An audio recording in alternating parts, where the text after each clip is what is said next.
Welcome to our channel. Today we how to manage technical support with Zendesk, beginner guide step by step clearly. To begin managing technical support with Zendesk, first, sign up for a Zendesk account. Visit the Zendesk website and click on Get Started to create your account. Fill in the required information, including your email address and desired password. Once you have registered, you will need to verify your email. Check your inbox for the verification email and follow the link provided. After verifying your email, log in to your Zendesk account. The main dashboard will appear, showcasing different menu options. Familiarize yourself with the layout, including the ticket views, users, and reporting sections. Next, navigate to the admin panel located in the sidebar.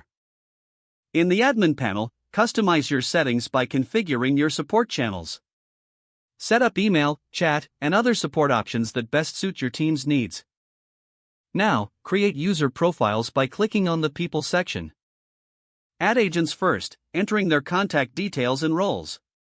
You can also invite other team members to join your support system.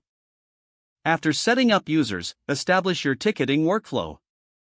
Go to the Tickets section and create a new ticket to understand the process. Fill in the necessary information, such as subject and description.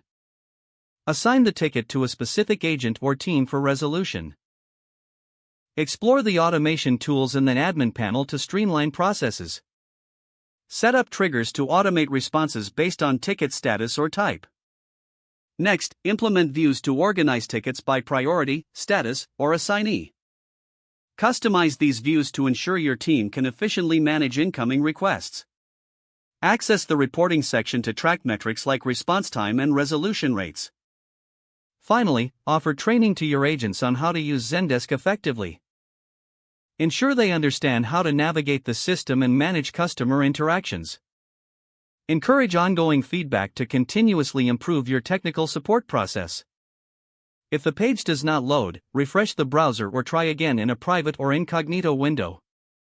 Make sure you are using the correct email address, then retype it carefully to avoid small typos. Don't forget to like this video and subscribe to our channel for more step-by-step tech guides.